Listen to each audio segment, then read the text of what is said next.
Take DJ and PK wherever you go. Find every moment of every show in podcast form by searching DJ and PK on your favorite platform. This is DJ and PK on 97.5, the KSL Sports Zone.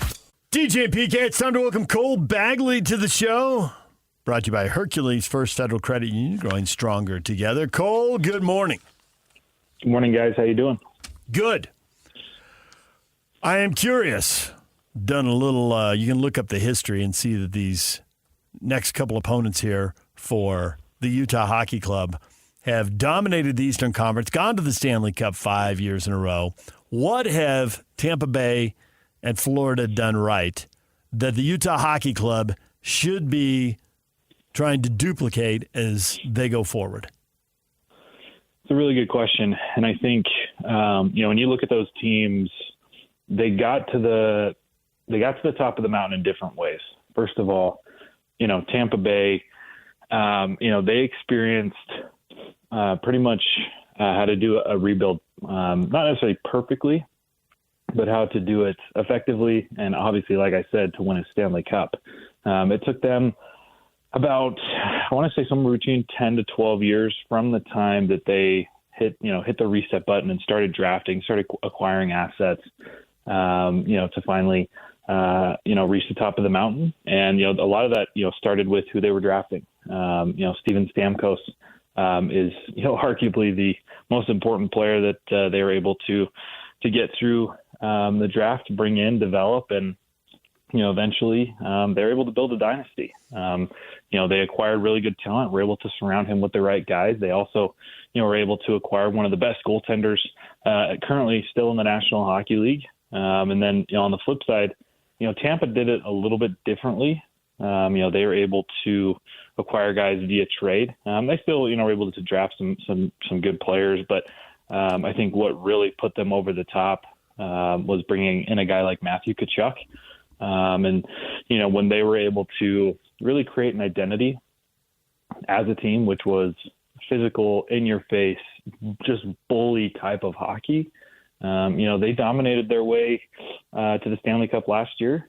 And, even the year before, when they barely were able to squeak into the playoffs, they ended up going to the Stanley Cup final, obviously losing to Vegas, but they were able to redeem themselves a season ago, beat Edmonton. And, yeah, so, there's a lot of different ways to do it. I think if Utah is going to mirror one of those teams, it would definitely be Tampa.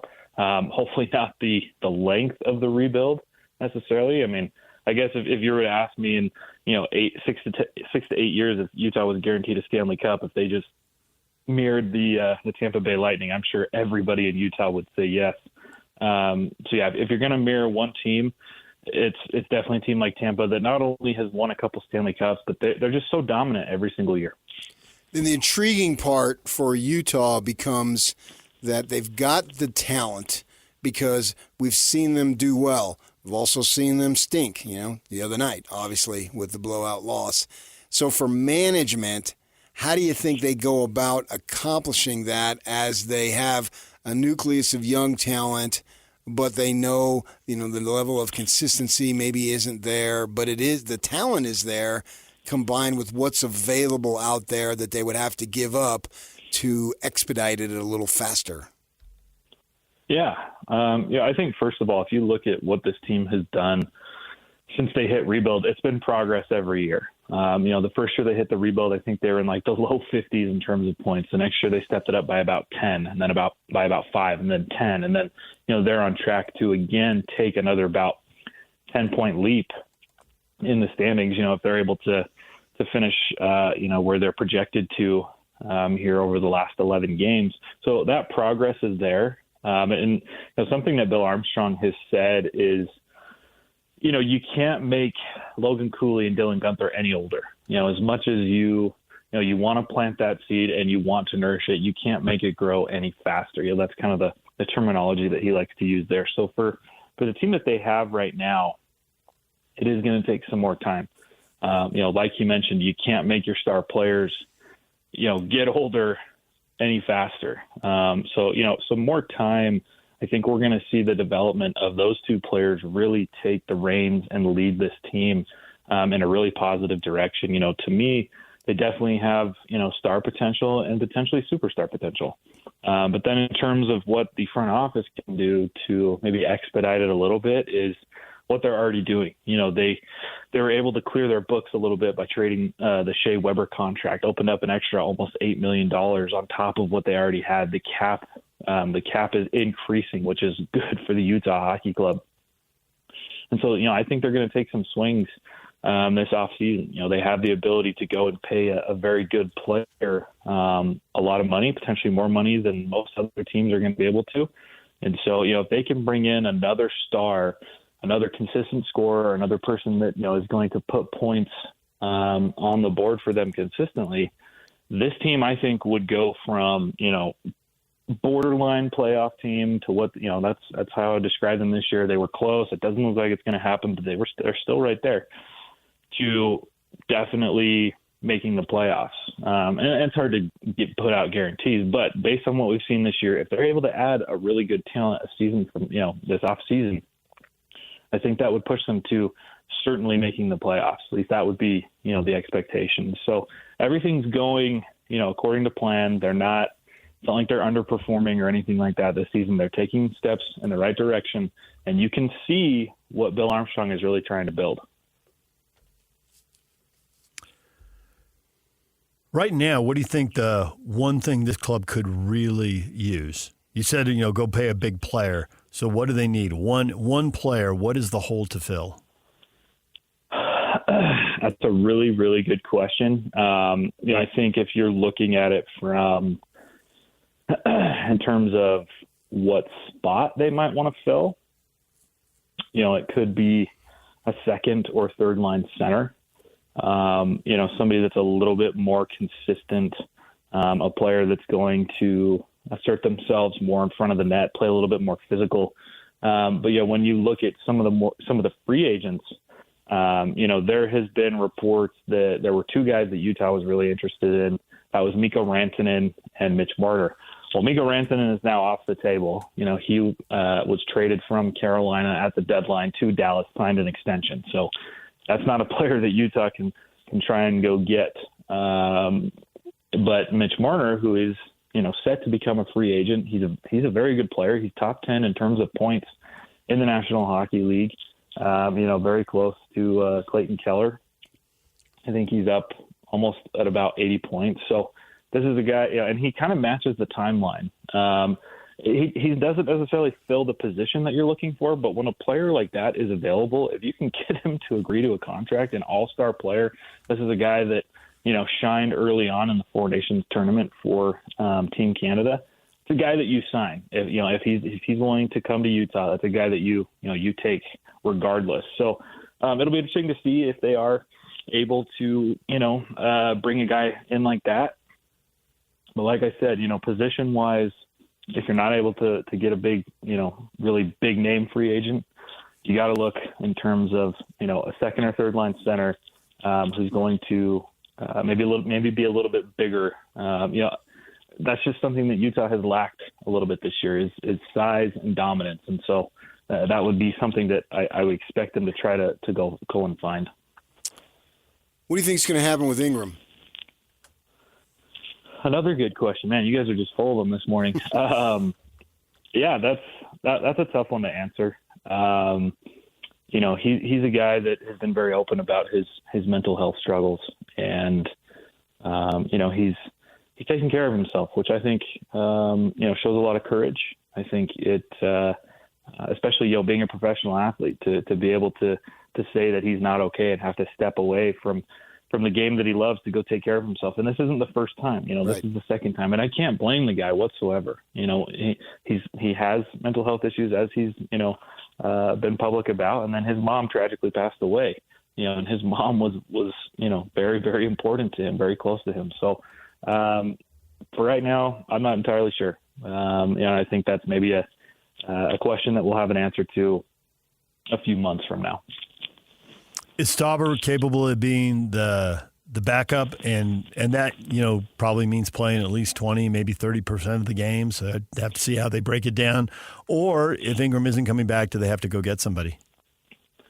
In short order, I think Stauber fulfills the role that you're looking to have him fulfill. To step in every once in a while, if Utah reaches a point where mathematically they just can't make the playoffs, which they're certainly getting closer to that, I think we'll see Stauber get some time, and if he's able to show that he's capable of playing consistently and doing what he did earlier in the year, where he went in for a couple games and he played very, very well. He actually owns the first shutout in Utah Hockey Club history.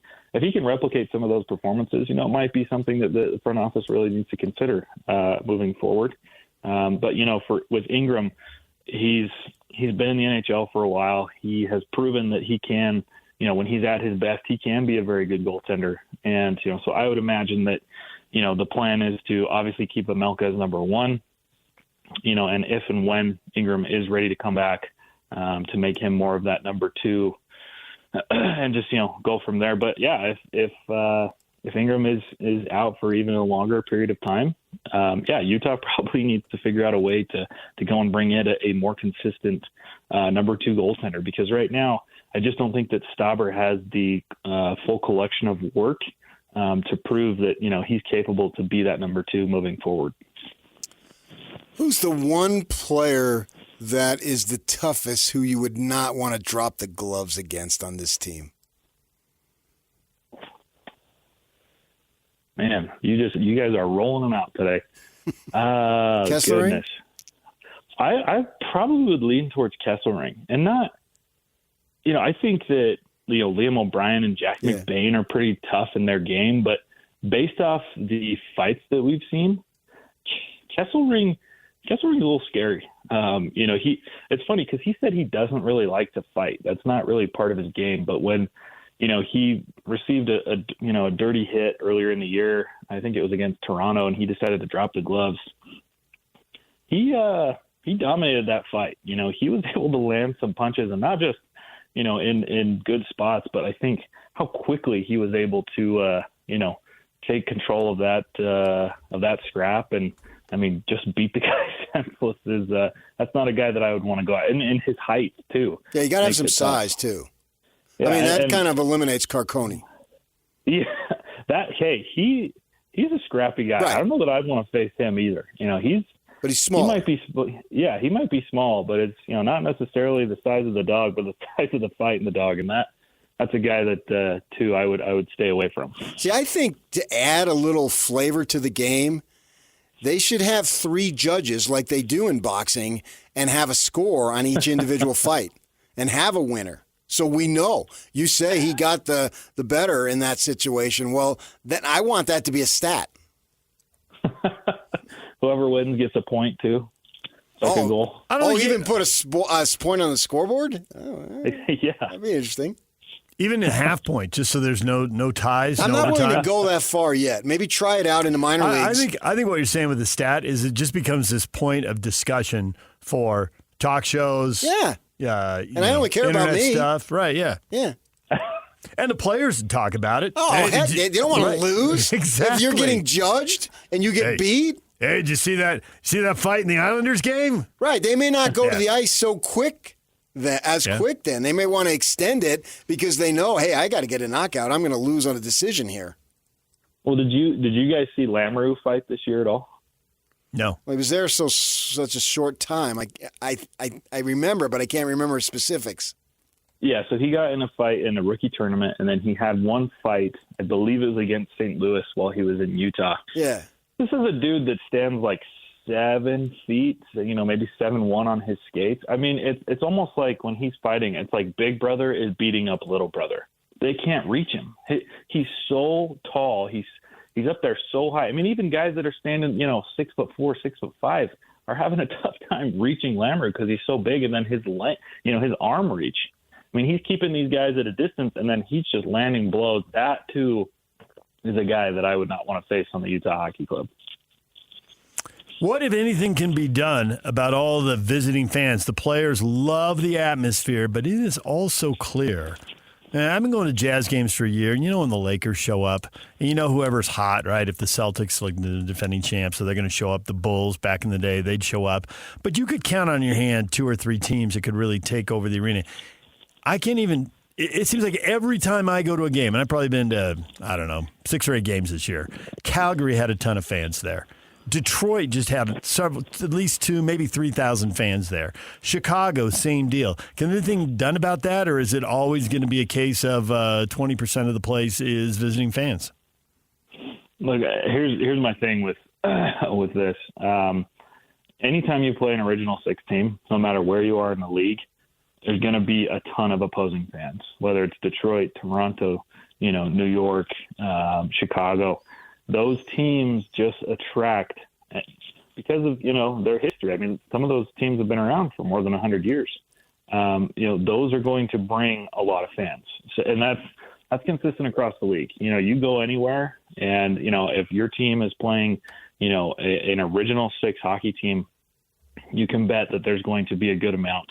Aside from that, I think, Utah has done a pretty good job at filling that arena with mostly Utah Hockey Club fans for a majority of the year. Yeah, there's been a couple one-offs, in terms of, the Pittsburgh Penguins who have Sidney Crosby and, the Washington Capitals who have Alexander Ovechkin. There's going to be those random games where, wow, there's, a couple thousand away fans in here. But I think that's what makes this special. The National Hockey League in Salt Lake City, it's amazing, not just for the home fans, not just for people that have clung to this new club, but for the people that have supported other teams for their entire lives and have potentially, been unable to access those teams. People that have maybe moved away from Detroit or Boston or Vancouver or whatever and have been unable to watch their team for so long. They're now having that opportunity. For myself, being able to watch my childhood hero, Sidney Crosby, play at Delta Center was unbelievable. My parents got tickets to that game as well. And to see him score a game winner, as much as it was unfortunate that Utah had to be, at the victim of that, it still was an amazing moment. So I think it's something that, obviously, they want to have more Utah Hockey Club fans, and I get that the fans want that too. But, I think it's something that should be celebrated and embraced. It's so different any place. If you don't want it, you want to be quiet, then beat them. Yankees, Dodgers, Red Sox, Cubs. It's the same thing everywhere.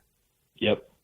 But I think it's really amazing. And we can't expect people that have supported these other clubs for their entire lives to, within 6 months, ditch those teams and support Utah. And some people have, and that's great. But I think it makes it special that the National Hockey League is in Salt Lake and people are able to see their team, whether it's Utah or whoever else, play in front of them. Their money counts just the same. Yeah.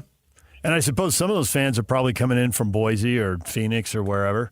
And just go to the nearest NHL city to see your team. Saskatchewan. Yes. Lethbridge.